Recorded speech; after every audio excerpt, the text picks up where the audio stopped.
2026 উচ্চ মাধ্যমিকেও রাজ্যে ষষ্ঠ স্থান অধিকার করেছে। 11-এর শুরুতে প্রচুর ছেলে মেয়ে শুধু জেই আর নিটের পিছনে দৌড়য়। সেই জায়গায় তুই খুব ব্যতিক্রমী ক্যারেক্টার। স্রোতের বিপরীতে তো সবাই চলতে পারে না, কিন্তু অনুরাগ চলছে।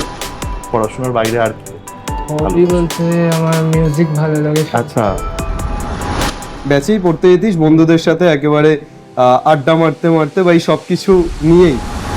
আমি ন্যাচারালি কোনো কম্পিটিশন পছন্দ করি না, আমি কারোর সাথে কম্পিটিশন থাকি না, আমি নিজের মতো যতটুকু পড়া সম্ভব সেটা ফোকাস করি। তো যেটা নিয়ে খুব হইচই হলো সেটা হচ্ছে অঙ্কে আউট অফ সিলেবাস কোয়েশ্চেন। নার্ভটাকে আমি অত স্ট্রংই রেখেছিলাম, অত ভাবিনি আমি। প্রবলেম হচ্ছে কি, একজন 20 মিনিট খেটে দিয়ে 10 নম্বরটা পাচ্ছে, সেখানে অনেকে দাগ নম্বর একদম মেনে নেওয়া যায় না এটা। তো এসওই বাংলাতে দেখা হয়েছিল কখনো? বেসিক ক্যালকুলাস যে লিমিট ডেরিভেটিভ আচ্ছা। আছে, আপনার ভিডিও দেখেছিলাম।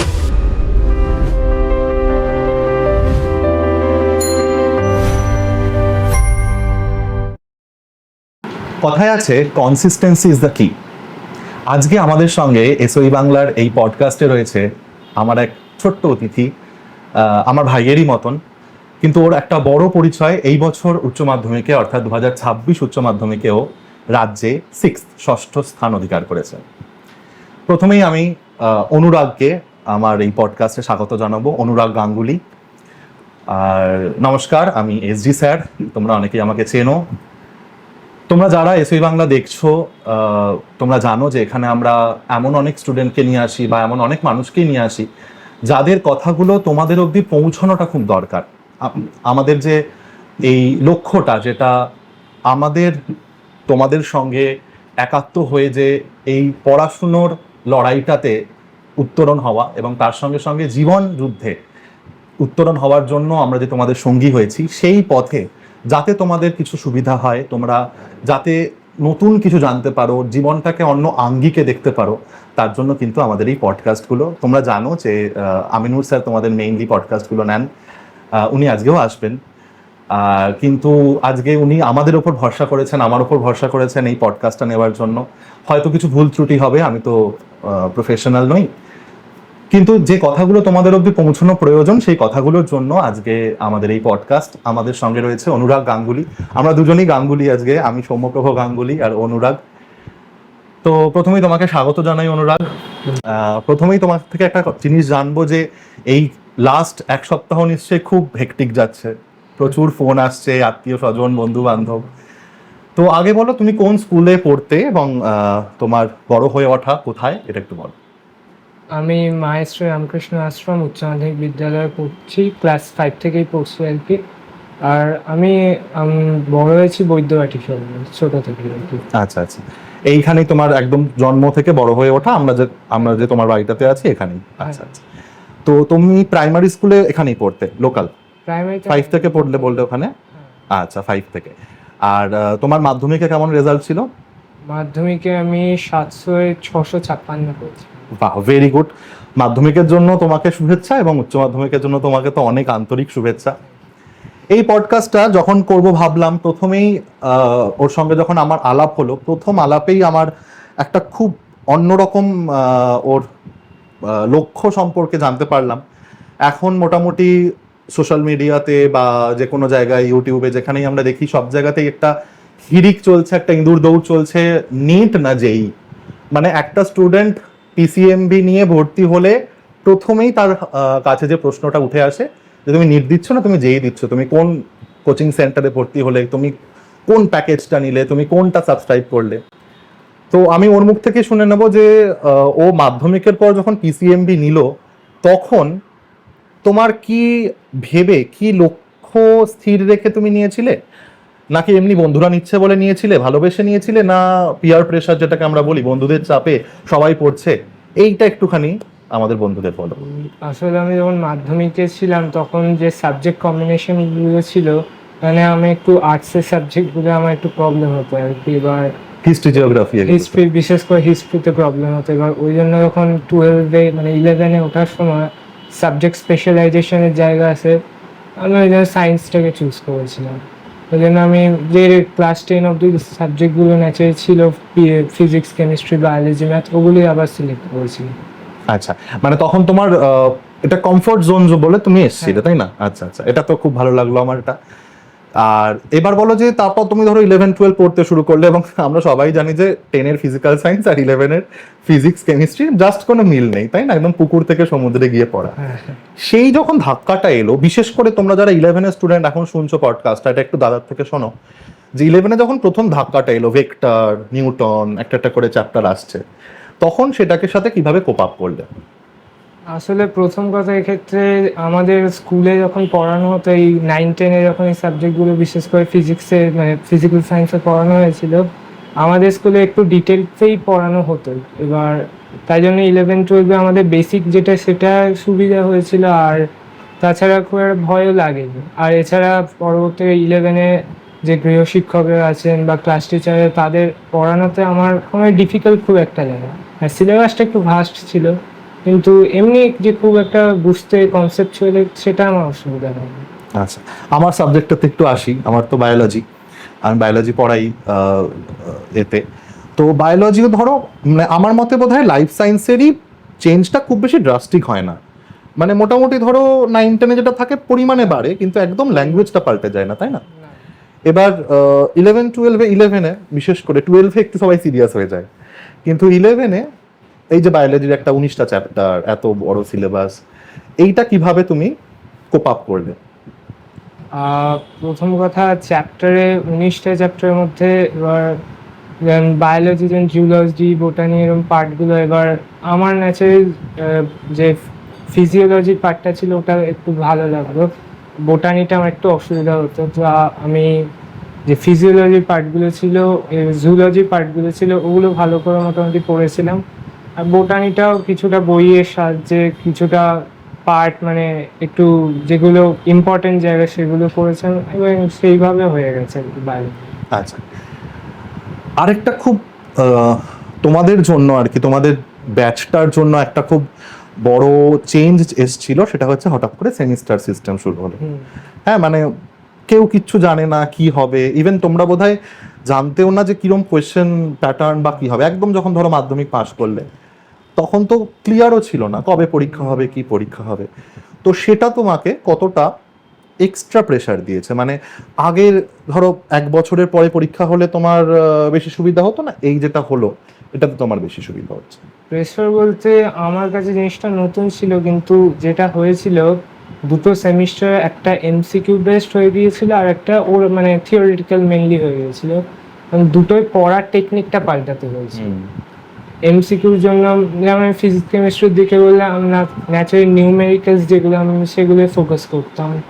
এছাড়া কনসেপ্ট ক্লিয়ার মোটামুটি রাখতাম, মোটামুটি স্টেটমেন্ট যেগুলো আছে ওগুলো কনসেপ্ট দিয়ে হয়ে যায়, আর নিউমেরিক্যালসগুলো তো করাই যায়। আর একটা ছিল স্পিডের দিকটা, মানে যত তাড়াতাড়ি সলভ করা যায়, কারণ আমাদের টাইম লিমিট খুব কম থাকতো বিশেষ করে ম্যাথসে।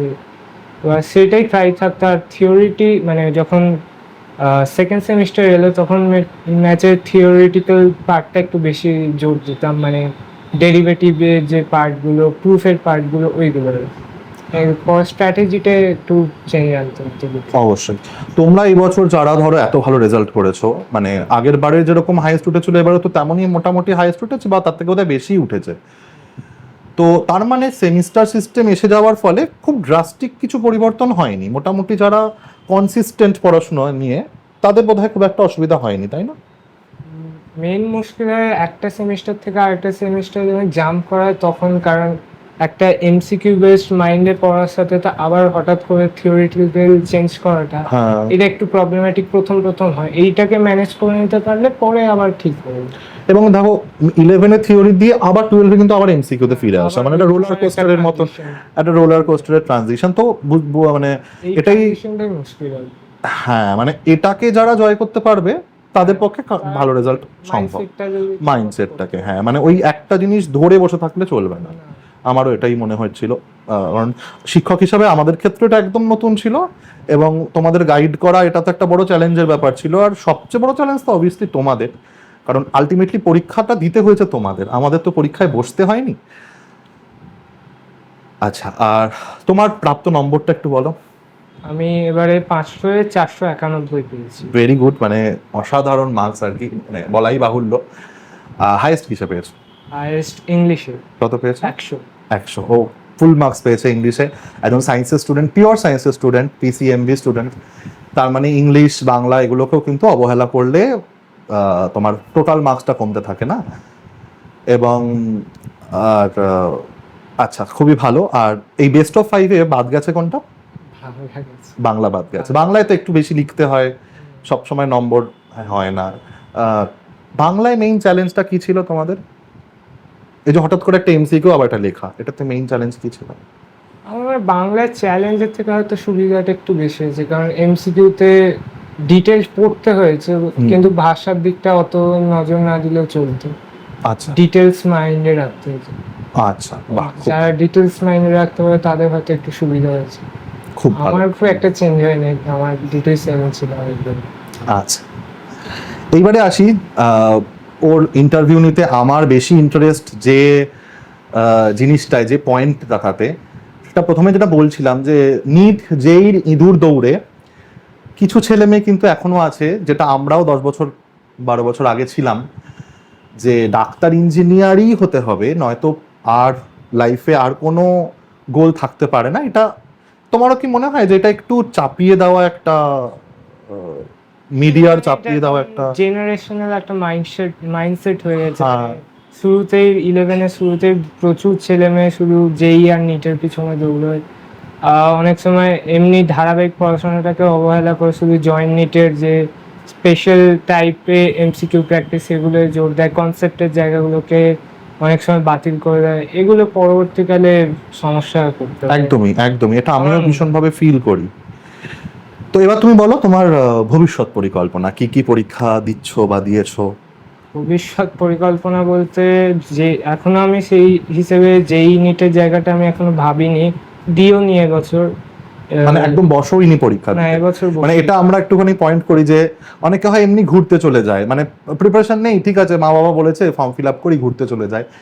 তো এখনো কিন্তু কিছু ছেলে মেয়ে আছে যারা যেটা নিয়ে পড়বো ভাবে সেটা নিয়েই কিন্তু থাকতে ভালোবাসে, এবং যারা এটা ভালোবাসে, যারা, এবং আমি এটা নিট জেইর কথা ক্ষেত্রেও বলছি যে যার নিট, তুমি আমার সাথে এগ্রি করবে কিনা বলো, যে আমার যদি ডাক্তার হওয়ার ইচ্ছা থাকে, পৃথিবীর সবকিছু বাদ দিয়ে ওইদিকে আমার লক্ষ্য হওয়া উচিত। তো একদম। একদমই তাই না? আবার তোমার যেমন অন্যদিকে লক্ষ্য, তাহলে তুমি অন্য অন্য কিছু দিয়ে সময় কেন নষ্ট করবে যখন তুমি জানোই যে সেটা পড়বে? হ্যাঁ, তাহলে বলো কি কি আর তোমার সামনে এখন কি কি পরীক্ষা আছে? পড়াশোনা তো নিশ্চয়ই বন্ধ হয়নি? পড়াশোনা কি, প্রথম উচ্চ মাধ্যমিক পর কিছুদিন বন্ধ ছিল। আচ্ছা। তারপর আবার রিজিউম করি, সেটা এখন চলছে আবার। আর এই কয়েকদিন এখন একটু ব্যস্ততায় হয়তো কয়েকদিন করে ওঠা হয়নি। কলেজে তো ফর্ম বেরোনো শুরু হয়ে গেছে। হ্যাঁ, কাল থেকেই আই থিঙ্ক হয়েছে, এবার হচ্ছে আর কি কিছু কিছু জায়গায়, সেগুলো কলেজগুলোর দিকে দেখবো আর কি। তুমি নিজেই ফিল আপ করো ফর্ম? না, বাবার সাথে। বাবার সাথে বসবা। Very good. আর কি সাবজেক্ট নিয়ে পড়ার ইচ্ছা আছে ভবিষ্যতে? আমি এখন হয়তো ফিজিক্স অথবা কেমিস্ট্রি, এই দুটো মেইন প্রেফারেন্স ফিজিক্স। এবার ফিজিক্সে তোমার কত নম্বর ছিল এবারে? এবারে আমার 99 ছিল। খুব ভালো, ভেরি গুড। আর ম্যাথসে কত নাম্বার ছিল? ম্যাথসে আমার 95 ছিল। ভালো, তার মানে তো বাকি সাবজেক্টেও তো একদম 98 99ই থাকার কথা। তোমার টোটাল নাম্বার যেটা বললে 99 আর বায়োলজিতে 98। ও, ভীষণ ভালো, মানে অসাধারণ। আরেকটা জিনিস বলো যে তোমাদের তো এখন কোনো, ধরো সেই অর্থে আমরা যেটা দিতাম যে আমাদের একটা হাফ ইয়ারলি হতো, 12-এর কথা বলছি, যেটা হাফ ইয়ারলি হতো, টেস্ট হতো, আর তারপর গিয়ে আমরা বোর্ডসের কোয়েশ্চেন 3 নম্বর বারে দেখতাম। তোমরা তো হঠাৎ করে আগের বছর সেপ্টেম্বরে প্রথম একটা WBC HSC লেখা একটা কোয়েশ্চেন পেপার দেখতে পেলো। তো সেই সময় নার্ভটাকে স্ট্রং রাখার জন্য কি কিরকম কিভাবে প্রিপারেশন নিয়েছো? স্ট্রং রাখা বলতে এবারে অনেক কিছুই নতুনত্ব হয়েছে, যেমন এই স্কুলে যে একটা টেস্ট, যে স্ক্রিনিং মতো নিজেকে ঝালিয়ে একবার দেখা, সেই জিনিসটা বাদ পড়ে গেছে। যা যখন ফার্স্ট সেমিস্টার পরীক্ষার জাস্ট কিছু সপ্তাহ আগে, আই থিঙ্ক 2 সপ্তাহ আগে ক্যালকুলেটরটাকে ব্যান করে দেওয়া হয়েছিল, এবং তার জন্য কিছু অসুবিধার তো সম্মুখীন হতে হয়েছিল। এবং এই whimsical ডিসিশনগুলো, ধরো বহু স্টুডেন্ট তো আছে যারা 6 মাস ধরে ক্যালকুলেটর নিয়ে প্র্যাকটিস করেছে, আমি নিজেও তাই করি। তুমি নিজেও তাই করেছিলে নিশ্চয়ই, কেন করবে না? তুমি তো জানো যে ক্যালকুলেটর অ্যালাউড। অর্থাৎ বাচ্চাদের ওপর একটা আর কি হঠাৎ করে মানসিক চাপ হঠাৎ এসে এবার যাওয়া। ওটা বছরের শুরুতে বলে দিলে একরকম, অবশ্যই। তো এটা প্রায় 2 উইকস আগে, মানে 2 উইকস আগে হয়তো বলা হয়েছিল। আর হচ্ছে তোমার যেটা নিয়ে খুব হইচই হলো সেটা হচ্ছে অঙ্কে আউট অফ সিলেবাস কোয়েশ্চেন। হ্যাঁ, তখন কি মনে হলো যখন প্রথম জানতে পারলে? কোয়েশ্চেন ছিল ফার্স্ট 2 মার্কসের কোয়েশ্চেনে একটা মানে স্ট্রেট লাইনের সাথে প্লেনের যে একটা ছিল। এবার আমি ন্যাচারালি ওই 10 মার্কসের মধ্যে স্ট্রেট লাইন থেকে যে 10 মার্কস ছিল, 10 মার্কসে আমি পেরেছিলাম, এই জন্য আমার খুব একটা অসুবিধা হয়নি। এছাড়া ভেবেছিলাম যদি কোথাও আটকে যায় তাহলে তখন দাগ নম্বরটা লিখে চলে আসবো, আর কি করা যাবে। নার্ভটাকে আমি অত স্ট্রংই রেখেছিলাম, অত ভাবিনি আর কি। এইটাই। হ্যাঁ, তবে এটারও আমি ভাবি যে ধরো সবাই তো এতটা নার্ভ স্ট্রং রাখতে পারে না, মানে তোমারও কি এটা মনে হয়? তুমিও কি এটা সমর্থন করবে যে কোয়েশ্চেন পেপারটা বানানোর ক্ষেত্রে যিনি কোয়েশ্চেন করেছে তাকে সিলেবাসটা তো ওরিয়েন্টেড একটা একদম, এটা আমারও মনে হয়েছিল যে খেয়াল রাখা উচিত কি সিলেবাসে আছে না। এবং তোমার মনে আছে যে থার্ড সেমিস্টারে বায়োলজিতে 2টো এমসিকিউ ভুল ছিল? অপশনে হ্যাঁ, মানে যে অপশনটা, যে আনসারটা হবে কোন অপশনে, এবং এত সোজা, সেটা এত সোজা এমসিকিউ ছিল যে কেউ পারতো ওটা। কিন্তু এটা আমাদের সময়ও হয়েছিল একবার, আমাদের অঙ্কে হয়েছিল। কিন্তু যেটা প্রবলেম হয় যে পরীক্ষার হলে বসে তো আমি বুঝতে পারছি না যে এটা ভুল, আমি তো বাড়ি এসে খবরে দেখছি যে এটা ভুল। তখন তো টেনশন হয়ে যায়, মনে হয় যেন আমি পারছি না, আমার মিলছে না উত্তর, তাই না? এটা আমার ক্ষেত্রে অঙ্কে হয়েছিল আজ থেকে বহু 2016 সালে, যে প্রশ্নটা ভুল ছিল কিন্তু সেটা তো পরীক্ষার হলে বসে তো চেষ্টা করেই যাচ্ছি। এটাও কি তোমাদের হয়েছিল? তোমার তো সরলরেখা তৈরি ছিল নাকি? আমার স্ট্রেট লাইনটা ভালো, তাই জন্য তোমার কোনো এই অসুবিধাটা হয়নি। স্ট্রেট লাইনে খুব একটা অসুবিধা হয়নি। এইটা খুব একটা অ্যাডভান্টেজ। বন্ধুদের অসুবিধা হয়েছিল। হ্যাঁ, অ্যাডভান্টেজ এটা।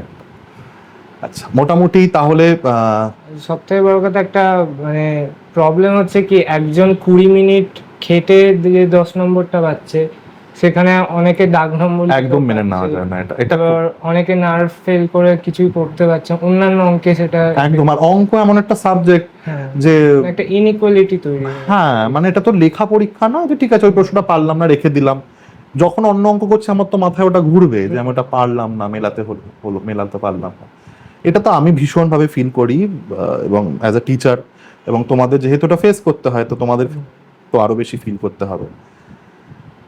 যাই হোক, তাহলে মোটামুটি তোমার সামনে এখন এই কলেজে ফর্ম ফিল আপ চলছে, ফর্ম ফিল আপ আর এমনি এন্ট্রান্স টেস্ট কিছু আছে সামনে। আইআইটিটা দিচ্ছি, আইআইটি আছে 7 জুন। হ্যাঁ 7 জুন আছে। আর ডাব্লিউবিজেইটা দিচ্ছি। আসলে যদি ডাব্লিউবিজেই, আমার খুব একটা ইঞ্জিনিয়ারিং ইচ্ছা ছিল না, এবার সে ডাব্লিউবিজেই বিটেক দিয়ে যদি অন্য কোনো প্রফেশনে দেখা যায় তো সেটা ট্রাই করি। আচ্ছা, হ্যাঁ হ্যাঁ, আর্কিটেক্ট হয়, আরো তো অনেক অন্য লাইনও হয়। যদি ইসরো কোনো এক্সামিনেশনে বিটেকটাকে কাজে লাগে। একদম একদম একদম, বাহ, ভেরি গুড। হ্যাঁ, তোমার ডাব্লিউবি, তাহলে তো ডাব্লিউবি চলেই গেলো একদম তো দোরগোড়ায়। আর আচ্ছা, আর মেইন ফোকাস তাহলে আইআইটি? মেইন ফোকাস আপাতত মেইন ফোকাস হয়তো একাডেমিক লাইনই। একাডেমিক লাইন, আইআইটিটা তো একাডেমিক লাইনই অ্যাকচুয়ালি, মানে সেই অর্থে ধরতে গেলে তোমার তো জেনারেল লাইনই, তবে খুব ভালো জেনারেল লাইন আর কি, জেনারেল লাইনগুলোর মধ্যে খুব ভালো। মানে ফিজিক্স আর কেমিস্ট্রির মধ্যে এখনো তোমার বাছাই করা হয়নি যে কোনটা নিয়ে তুমি? হয়তো ফিজিক্সটাই মেইন প্রেফারেন্স। আচ্ছা, ফিজিক্সটা নিয়ে এগোবে। তাহলে পাসে কি কি রাখবে? ধরো এখন তো পাস উঠে গেছে, মাইনারে কি কি রাখবে ভেবেছো? মোস্ট প্রবাবলি কেমিস্ট্রি আর ম্যাথস, এটাই বেশিরভাগ লোকে রাখে। অনেকে ইলেকট্রনিক্স রাখে, অনেকে স্ট্যাটিস্টিক্স রাখে, এইসবও রাখে। খুব ভালো লাগছে তোমার সাথে, মানে যত আলাপ করছি তত ভালো লাগছে যে তোমার ভিশনটা খুব ক্লিয়ার ছিল প্রথম থেকে।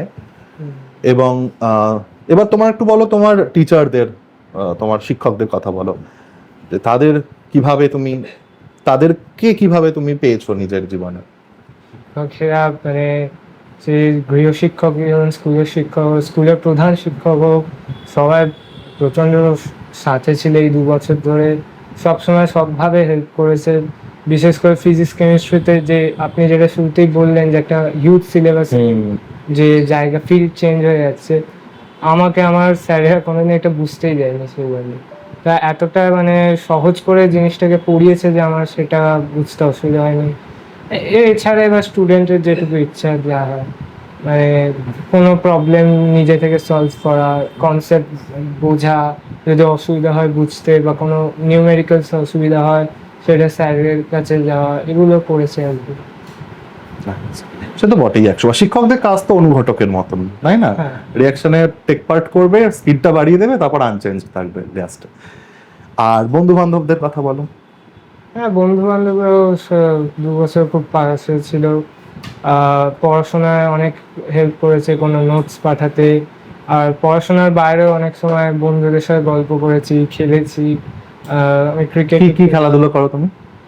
আমি আউটডোর স্পোর্টসে বন্ধুদের সাথে ক্রিকেট খেলি, এছাড়া গেমিংও আমার। গেমিং খেলো? ক্রিকেট কি এই লোকাল এখানেই খেলো? হ্যাঁ, লোকালে এক জায়গায় বন্ধুদের সাথে খেলি। আর এবার আসল জায়গায় আসো, পরিবারে কে কে আছে?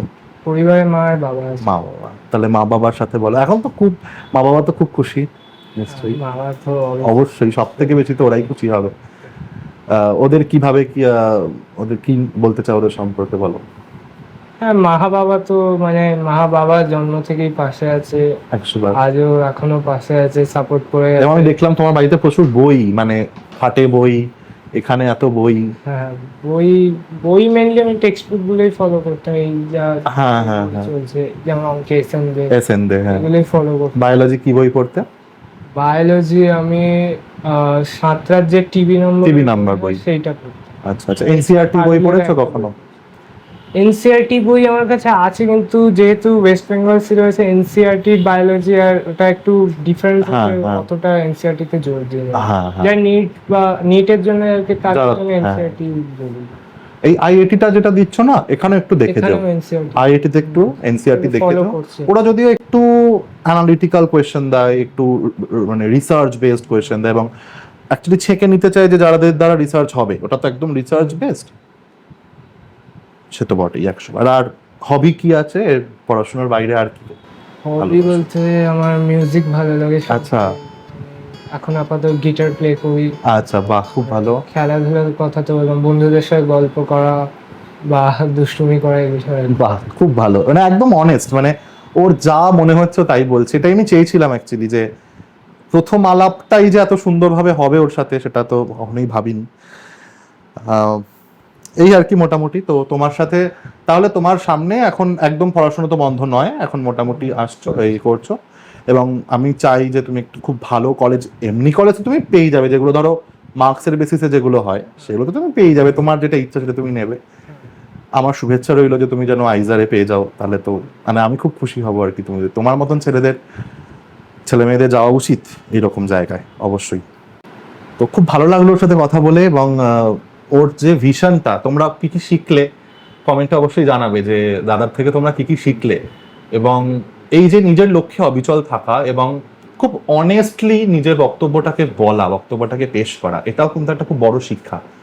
হ্যাঁ, এবং এটা আমি তো আমার ছাত্রছাত্রীদের থেকে সবচেয়ে বেশি শিখি, মানে 24 ঘন্টা শিখছি আমার স্টুডেন্টদের থেকে। তো ওর থেকে এটা শিখলাম যে কত সরলভাবে, সহজভাবে কথা বলা যায়, একজন অচেনা অপরিচিত মানুষের সঙ্গেও কতটা সহজভাবে কথা বলা যায়।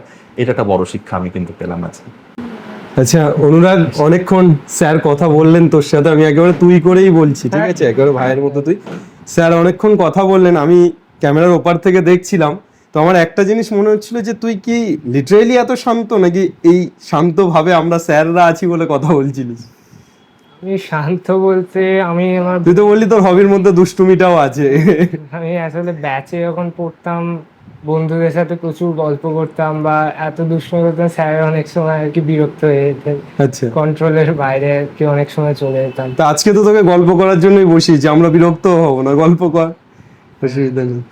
একদম খোলামেলা ভাবে অনুরাগ কথা বল, আর আমিও একদম মানে ফ্রিলি কথা বলছি, কারণ আজকে আমি পড়াচ্ছি না, তুই পড়ছিস না, সুতরাং আমরা একেবারে বন্ধুর মতোই কথা বলি। তুই স্যারের সাথে অনেকগুলো ইম্পর্টেন্ট কথা বলছিলিস, আমি পরপর সেই জায়গাগুলোতে আসবো, কিছু কিছু জায়গাতে। একদম শুরুতে আমি যেটা দিয়ে শুরু করি সেটা হচ্ছে ম্যাথ বা ম্যাথামেটিক্স। স্যারকে তুই বললি যে 95 এসছে ম্যাথামেটিক্সে, এবং এই 95টা সেমিস্টার 3 আর সেমিস্টার 4 দুটো সেমিস্টার মিলিয়ে তো তোদের হয়েছে।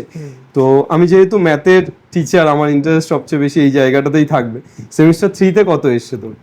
সেমিস্টার 3তে আমার 37 এসেছে। 37। আর সেমিস্টার 4-এ 30। আসলে এবারে আমি একটা সিলি মিস্টেক, মানে আচ্ছা। ইন্টিগ্রেশনে লাস্ট লাইনে যে পাই বাই 2 বসানোর কথা, যে 0 to পাই বাই 2, হ্যাঁ। আমি ডেফিনেট ইন্টিগ্রালে? হ্যাঁ, আচ্ছা ওটা আমি ভুল করে 0 থেকে পাই বসিয়ে দিচ্ছি একদম লাস্ট লাইন, আচ্ছা 2 মার্কস আর কি ডিডাক্ট হয়েছে। আচ্ছা, তাহলে সেমিস্টার 4 এ কত এসছে? 38 38। 2 মার্কস। এই যে সেমিস্টার 4 আর সেমিস্টার 3 দুটো এ মিলিয়ে তোর কি মনে হয় যে সেমিস্টার 3 এমসিকিউ প্যাটার্নটা ম্যাথের জন্য বেশি ভালো ছিল নাকি সেমিস্টার 4 এর লং প্যাটার্নটা? ম্যাথে যে বেসিকটা তো একই, কনসেপ্ট একদম। ক্লিয়ার করা। একদম। তবে অসুবিধা ওই যেটা বললাম টাইমিং এ, অঙ্কে থার্ড সেমিস্টার বিশেষ করে অসুবিধা খুবই হচ্ছিল।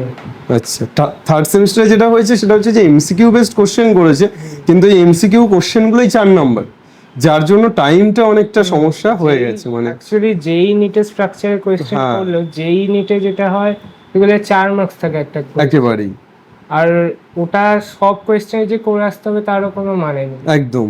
আর এখানে তো 40টা কোশ্চেন এবং টাইমটা একেবারেই শর্ট, আর তার উপরে তাও সেমিস্টার 4 এর টাইমটা কিছুটা ভালো ছিল, পুরোটা ঠিক ছিল। সেমিস্টার 3টা একেবারেই শর্ট টাইম দিয়েছিল। একদম। তো ম্যাথামেটিক্স এই সাবজেক্টটা তুই পড়েছিস, আমরা এসওই বাংলাতে ম্যাথ করাই, স্যার বায়োলজি করান, ফিজিক্স কেমিস্ট্রি সবই হয়, তো এসওই বাংলাতে দেখা হয়েছিল কখনো?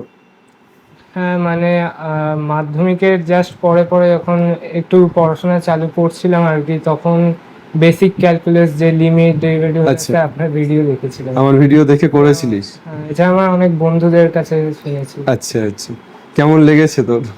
হ্যাঁ আমার ভালোই লেগেছে, আপনি বেশ মজা করে পড়ার। আচ্ছা, পরবর্তীতে তুই যে এগিয়েছিস সেটা পুরোপুরি অফলাইন বেসড? হ্যাঁ আমি মেনলি অফলাইন বেসড এগিয়েছি। স্থানীয় টিচারদের কাছে পড়তে যেতিস? বাড়িতে যদি কখনো কোনো কনসেপ্ট একটু আটকে গেল তখন হয়তো অনলাইনে সার্চ মার। আচ্ছা, মানে ডাউট ক্লিয়ারিং এর জন্য অনলাইনটাকে তুই পাশে রেখেছিলিস, মেইনলি অফলাইনে ফোকাস করেই পড়াশোনা করেছিস। বাড়িতে টিচার আসতো না, পড়তে যেতিস ব্যাচে? ব্যাচেই পড়তে যেতিস বন্ধুদের সাথে একেবারে আড্ডা মারতে মারতে বা এই সব কিছু নিয়েই? অনেকে মনে করে যে যারা র্যাঙ্কার হয় 1 থেকে 10-এর মধ্যে র্যাঙ্ক করে, তারা বোধহয় একেবারে নিজেদেরকে আইসোলেট করে একেবারে বদ্ধ ঘরের মধ্যে পড়াশুনো করে। অনুরাগ ব্যতিক্রম, মানে অনুরাগ একেবারে বন্ধুদের সাথে সমস্ত কিছু সময় কাটিয়ে সেভাবেই পড়াশোনা করেছে নাকি? স্থানীয় টিচার ছিল তো শ্রীরামপুরেই নাকি? হ্যাঁ শ্রীরামপুর, বৈদ্যবাটি, সারাফুলি রিজনের মধ্যে। আচ্ছা আচ্ছা। আর মেইনলি তোর ম্যাথামেটিক্স সাবজেক্টটা কেমন লাগে? ম্যাথামেটিক্স সাবজেক্টটা এমনি কনসেপ্টের দিক দিয়ে ভাবতে গেলে অনেকটা মাথা খাটিয়ে যে বের করা, কোথায় কোন ফর্মুলা ইমপ্লাই করা, এটা খুবই মজাদার আর কি। একদম। দুটো সেমিস্টারে তোর নাম্বারটা হ্যাঁ 2-1 নাম্বার 3 নাম্বার কম, কিন্তু একেবারেই কাছাকাছি বলা যায়। তো সেই জায়গা থেকে তুই জুনিয়র তোর যে ছাত্রছাত্রী মানে ভাই বোনরা আছে যারা 11-12 পড়ছে বা উচ্চ মাধ্যমিক দেবে, তাদেরকে কি অ্যাডভাইস করতে চাস যে ম্যাথামেটিক্সটা পড়ার বিষয়? ম্যাথসে মেনলি যে বিভিন্ন ফর্মুলা যেগুলো হয় সেই ফর্মুলাগুলো কীভাবে ইমপ্লাই করতে হয়, কোন সিচুয়েশনে কোনটা, আর প্রসেস কি, সেই প্রসেসগুলো মেনলি ফোকাস করলে অঙ্কটা সহজই লাগবে। একেবারেই। আর তোর ফিজিক্স কেমিস্ট্রিতেও দেখলাম প্রায় 98-99 বললি বোধহয় নাম্বার আছে, তো সেই জায়গা থেকে ফিজিক্স কেমিস্ট্রিটা কিভাবে পড়লে একেবারে শুরু থেকে ভালো হয়? ফিজিক্স কেমিস্ট্রি আসলে অনেকে যেটা করে এখন যেই নিটের জন্য শুরুতেই একদম শক্ত শক্ত প্রবলেম সলভের দিকে চলে যায়, এবং অবভিয়াসলি সেটা তখন শুরুতেই কেউ পারে না, তার জন্য একটা ভয় তৈরি হয়ে যায় মাইন্ডে যে ফিজিক্স কেমিস্ট্রি মানে একটা ভয়ের বিষয়। তো সেটা নাকি বেসিক থেকে যত এগোনো যায় তত ভালো, একদম সহজ সহজ ভালো। একেবারে। আচ্ছা অনুরাগ, বেশিরভাগ ছেলে মেয়ে যেটা করে সেটা হচ্ছে 11টা একটু ফাঁকি মেরে কাটিয়ে দেয়, 12-এ উঠে সিরিয়াস হয়, কিন্তু 11টা তো আমরা যারা শিক্ষক আমরা বারবার বলি যে 11 অত্যন্ত গুরুত্বপূর্ণ, 11-এ পড়তেই হবে তোমাকে, 11 না পড়লে 12-এ প্রায় 60% সিলেবাস কানেক্টেড, আরও বেশ কিছু সাবজেক্টে 100%ই আছে, যেমন ম্যাথামেটিক্সে বলা যায় যে ডাইরেক্টলি ইনডাইরেক্টলি 100% কানেক্টেড, যে 11 না পড়লে 12 পড়াটা যথেষ্ট টাফ। তো সেই জায়গা থেকে তুই 11-এর শুরু থেকেই কি কনসিস্টেন্সি মেনটেন করে রেগুলার বেসিসে পরিশ্রমটা করেছিস, নাকি 11-এ যেটা করেছিস একটু ফাঁকি মেরেছিস, 12-এ উঠে সেটা পূরণ করেছিস? আমি মোটামুটি 11-12-এ খুব একটা ফারাক করে 11-এও যাই পড়তাম, 12-এও সেভাবেই মোটামুটি পড়েছিলাম। আচ্ছা, একদম কনসিস্টেন্সি মেনটেন করে শুরু কিছু থেকেই সাবজেক্ট পড়াশোনা একটু কম পড়া হয়েছে সেটা হতে পারে, হুম ন্যাচারালি মোটামুটি একটা একই লেভেলে প্রায় পড়েছি। একদম। এবছর যারা র্যাঙ্ক করেছে অনুরাগ, তাদের মধ্যে বেশিরভাগই আমরা দেখেছি রামকৃষ্ণ মিশন, আমাদের আবাসিক নরেন্দ্রপুর এবং পুরুলিয়া, এবং বাইরে থেকে খুব কম সংখ্যক র্যাঙ্ক এসছে। যাদের র্যাঙ্ক এসছে তারাও বেশিরভাগ ক্ষেত্রেই দেখা গেছে হোম টিউশন বা এই সব কিছু নিয়ে পড়াশুনো করেছে। অনুরাগ সেখানে একটা ব্যতিক্রমী ক্যারেক্টার। অনুরাগ ডেলি স্কুলে গেছে এবং তারপর বাড়িতেও প্রাইভেট টিউশন না নিয়ে ব্যাচে গিয়ে পড়েছে। তো অনুরাগ, তোর মনে হয় যে যেভাবে তুই র্যাঙ্কটা করেছিস, আগামীতেও তোর যে ভাই বোনেরা আছে যারা সারা পশ্চিমবঙ্গের ছাত্রছাত্রী, তারাও এভাবে পড়াশুনো করে র্যাঙ্ক করতে পারে? অ্যাকচুয়ালি আমি র্যাঙ্কে অত ফোকাস কোনোদিনই করিনি। আমি এমনি আমার মতো করে পড়তাম, যখন সময় ভালো লাগতো, মুড হতো, আমি ওভাবে পড়িনি। এতগুলো বন্ধু ছিল, তোর কখনো মনে হয়েছে যে কোনো একটা বন্ধু বা কোনো দুটো বন্ধু তোকে খারাপের দিকে নিয়ে যাচ্ছে? না, আমার আসলে মনে হয় আমার কোনো বন্ধু ওরকম ঠিক নেই। এবার অনেক সময় বন্ধুদের মধ্যে হয়তো চাপা প্রতিযোগিতা হচ্ছে চলে, এবার আমি ন্যাচারালি কোনো কম্পিটিশন পছন্দ করি না। আমি কারোর সাথে কম্পিটিশন থাকি না, আমি নিজের মতো যতটুকু পড়া সম্ভব সেটা ফোকাস করি। একেবারে কম্পিটিশনে আমার মনে হয় যেটা যে এটা হিংসা প্রবৃত্তি বা ইগো ফাইট, এটা অনেক সময় আসতে পারে, ওই জন্য আমার কম্পিটিশন ঠিক পছন্দ না। একেবারে মেধার থেকে বেশি র্যাঙ্কে গুরুত্ব দেওয়াটা, এটাও তো ঠিক হয় না। আচ্ছা অনুরাগ, একেবারে তোর টাইটেল গাঙ্গুলি, স্যারও কথা বলছিলেন, স্যারের টাইটেলও গাঙ্গুলি। আমরা জানি যে আমাদের আইকন, আমাদের শুধু নয়, পশ্চিমবঙ্গে তো গোটা বাংলার, তার সাথে সারা বিশ্বেরও একজন আইকন সৌরভ গাঙ্গুলি। তো খুব বড় সেলিব্রিটি, তার কাজের দ্বারা সে সারা জীবন আমাদেরকে সেভাবে উদ্বুদ্ধ করে বা আমরা মনে রাখি। তোর কখনো মনে হয় যে আমারও টাইটেল গাঙ্গুলি, আমিও একদিন খুব বড় হব? হ্যাঁ, এবার যে ভগবানের আশীর্বাদ থাকে সব ঠিকঠাক থাকে হতে। একদম। অনুরাগ, স্যারের সাথে যখন কথা হচ্ছিল তুই বললি আমি একেবারেই নিট জেইর দিকে নয়, একটু ব্যতিক্রমী দিকে যেতে চাই। তো সেই জায়গা থেকে তুই জেনারেল লাইনটাই এগোতে চাইছিস। আগামীতে কি রিসার্চ করা বা আরো হায়ার স্টাডি করার ইচ্ছা থেকেই নাকি?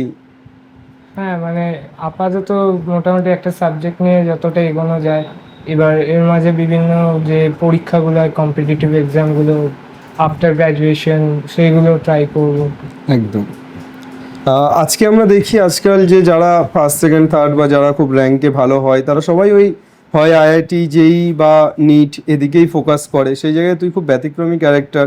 স্রোতের বিপরীতে তো সবাই চলতে পারে না, কিন্তু অনুরাগ চলছে।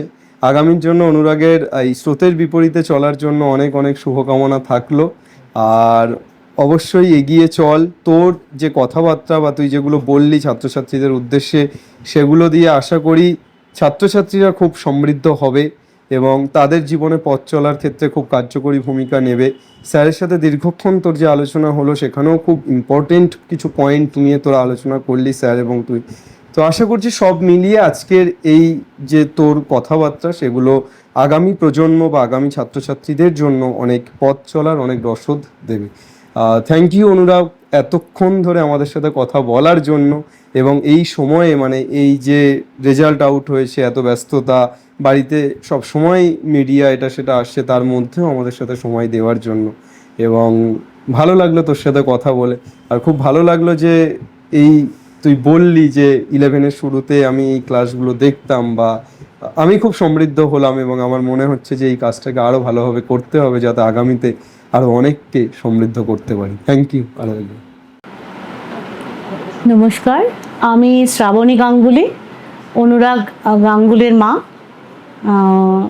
ও এবারে রাজ্যের মধ্যে উচ্চ মাধ্যমিকে 6ষ্ঠ স্থানে এসেছে।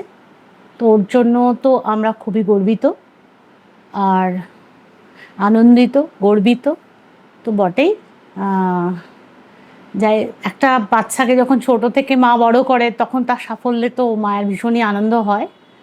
তো অনুরাগের ব্যাপারে আমার কিছু নতুন করে বলার নেই। ও ছোট থেকে খুব শান্ত ছিল, একটু জেদি কিন্তু শান্ত। আর পড়াশোনার ব্যাপারে ওকে আমি কোনোদিন, মানে আমি ছোটোবেলাটা ওকে পড়িয়েছি, কিন্তু ছোট থেকেই একটা জিনিস ছিল যে ও যে সময়টা ও পড়তো ও নিজের মতো করে পড়ে নিত, যে ওকে ওর পেছনে লেগে পড়ে থাকার কোনো প্রয়োজন নেই। আর ও 6-7 ঘন্টাও পড়ার মতো না, কিন্তু ও নিজে আর কি 2-3 ঘন্টাই পড়ুক, 4 ঘন্টাই পড়ুক, ও নিজের মতো করে সেটা পড়াশোনাটা করে নিত। আর ও যেগুলো করতে ভালোবাসে সেগুলো মানে আগে, মানে আমার এখন মানে কিছু নতুন করে বলার নেই, কিন্তু অনুরাগের ক্রিকেট খেলার ওপর খুব একটা ইয়ে ছিল, ছোটো থেকেই খেলতে ভালোবাসতো। আর গিটারটা যদিও খুব বেশি দিন নয় শিখছে, ভালো মিউজিক ছোটোবেলা থেকেই খুব ভালোবাসে।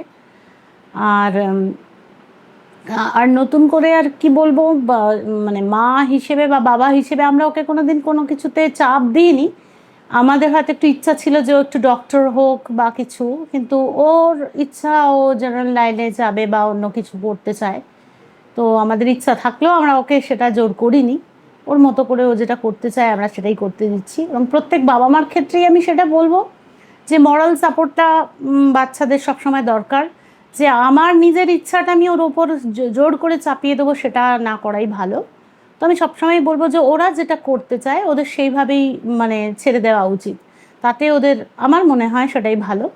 আমার ইচ্ছা স্বপ্ন পূরণের কারণে আমার নিজেরও ইচ্ছা ছিল যে আমার ছেলে ডক্টর হোক, কিন্তু ওর যখন বলছে আমি ডক্টর হব না, আমি ফিজিক্স নিয়ে বা অন্য কিছু মানে অন্য কোনো লাইনে যাব, তো আমি সেটাই ও মানে বা ওর বাবা সেটাই আমরা মেনে নিয়েছি।